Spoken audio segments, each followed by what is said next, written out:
Ya, baik, kita akan melanjutkan kembali dari materi kita dasar dari sistem imunitas. Jadi tadi telah kita pelajari bahwa jenis sistem imun, mekanisme dari sistem imun kita ini ada terbagi jadi dua macam, jadi ada yang non-spesifik dengan yang spesifik. Untuk yang kelompok seluler, sudah kita sempat lihat dari film itu ya, jadi dimainkan oleh beberapa sel, salah satunya tadi sel darah putih.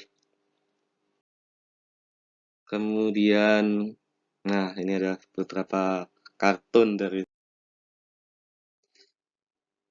Nah, ini adalah mekanisme dari sel darah putih. Terus yang sebelah kiri adalah makrofag, bagaimana mereka memakan atau memfagosit dari benda asing.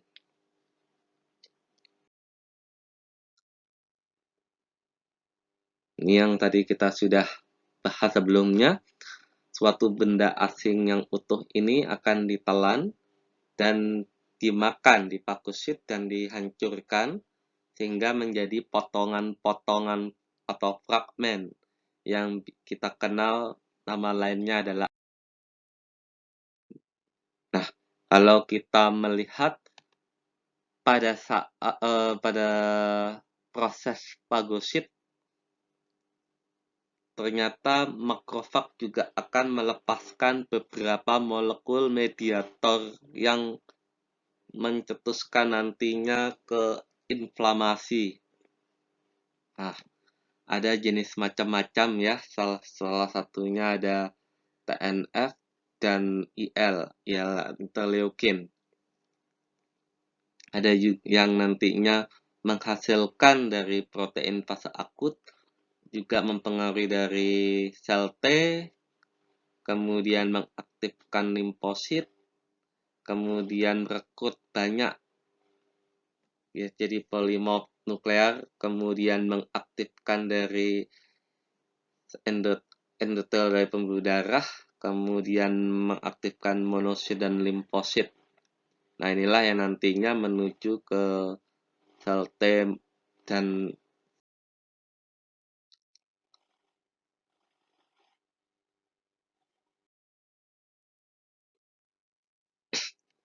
Nah, kalau kita melihat lebih dalam lagi, sebuah benda asing di gambar ini adalah bakteri patogen yang kemudian dimakan oleh sel, yang sel ini adalah sel dendritik, kemudian dipecah-pecah menjadi partikel kecil yang kita sebut antigen.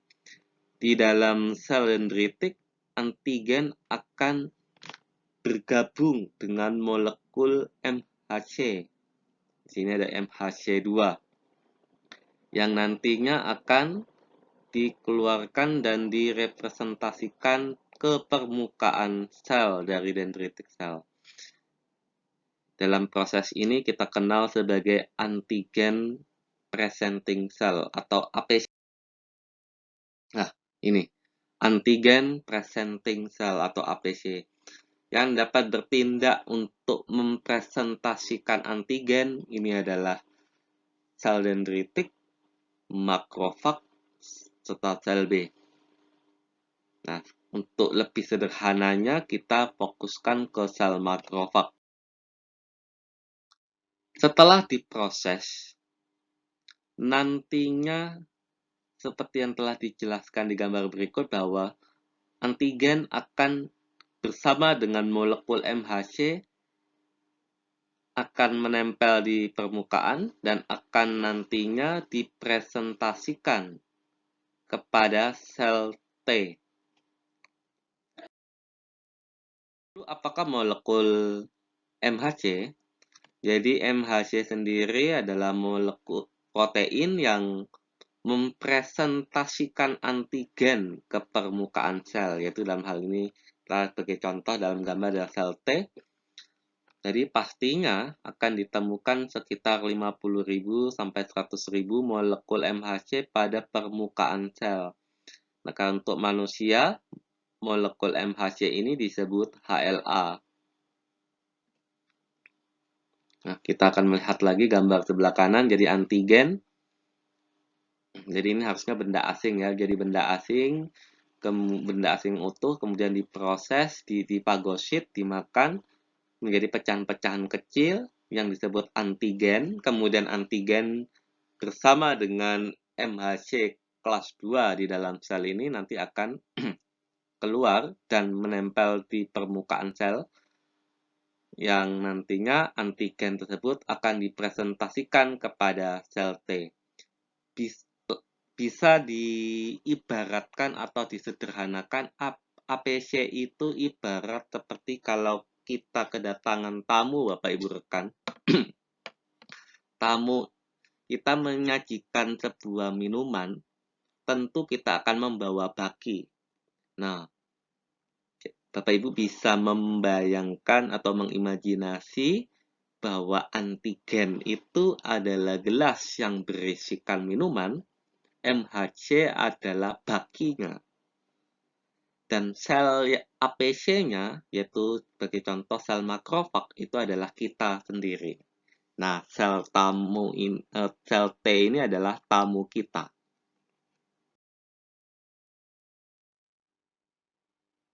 Nah, ini adalah gambar yang sama tadi, Bapak Ibu. Jadi, terpotong, bergabung dengan MHC, kemudian menempel di permukaan sel yang nantinya akan dipresentasikan kepada sel. Nah, ini gambar yang lebih jelas, bentuk 3 dimensi ya. Yang mana ini nanti APC akan memberikan antigen atau mengenalkan antigen kepada sel T. Nah, ini. Lalu sel T apakah mempunyai reseptor? Jelas.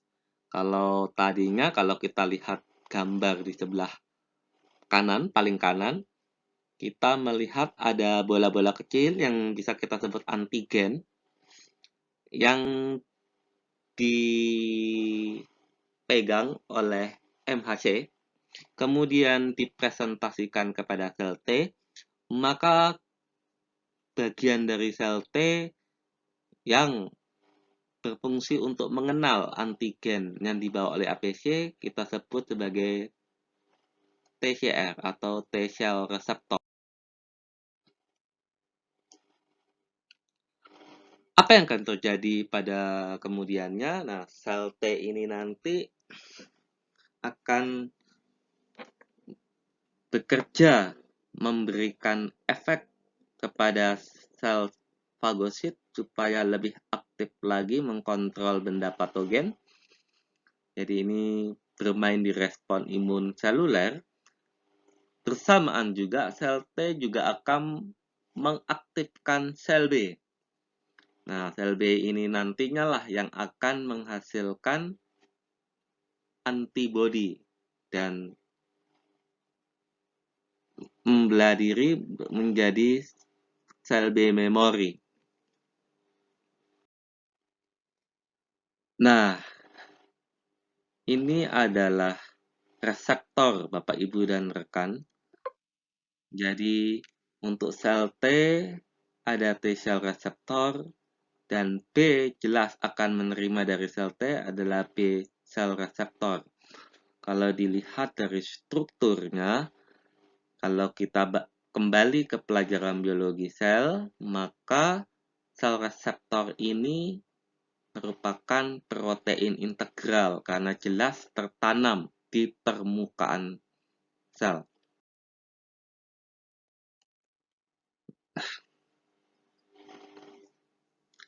Ini adalah sel B. Jadi sel T akan membawa lagi antigen untuk diberikan kepada sel B. Nah, tadi sel B ada reseptor yang disebut BCR, ya. Tapi jangan lupa juga Bapak, Ibu, dan rekan, MHC kelas 2 selain pada makrofag juga terdapat pada sel B.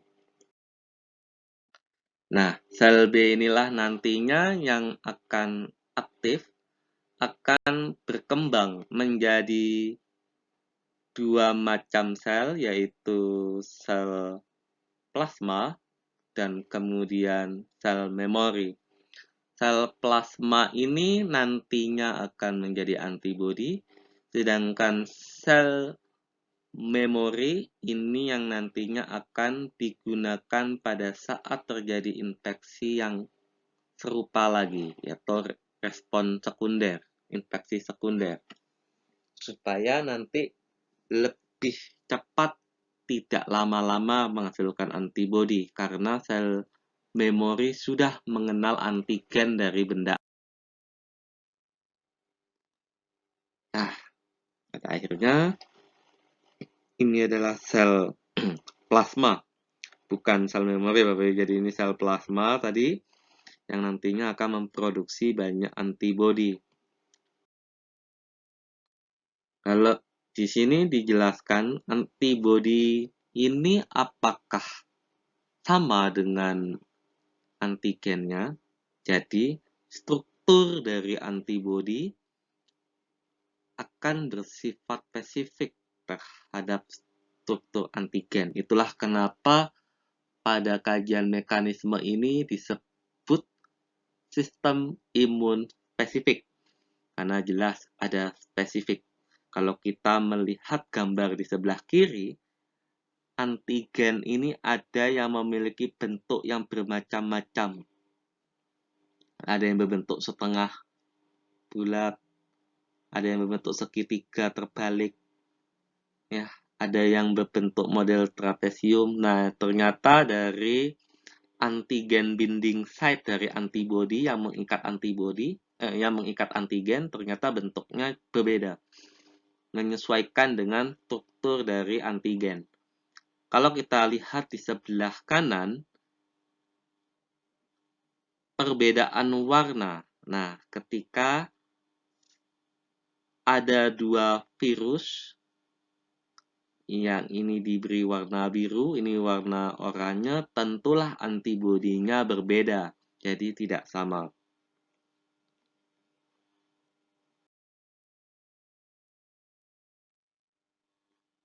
Nah, ini lebih detail lagi, Bapak Ibu. Jadi struktur dari antibodi, kalau kita nanti belajar struktur antibodi, ada jenis variabel region, strukturnya jelas akan menyerupai dari struktur antigen. Kalau kita lihat gambar kiri, warna merah, dengan kanan, gambar kuning, jelas bentuknya berbeda. Itulah yang menjadi ciri khas dari sistem imun spesifik, karena kespesifikan dari antigen.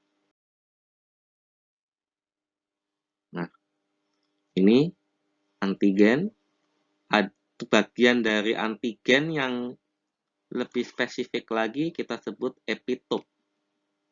Nah, kita tambah lagi istilah baru. Nah, maka bagian ikatan dari antibodi, molekulnya akan menyesuaikan dengan molekul dari antigen. Nah, dari struktur antigen manakah yang menjadi struktur khas dari masing-masing antibodi, inilah yang kita sebut sebagai epitop.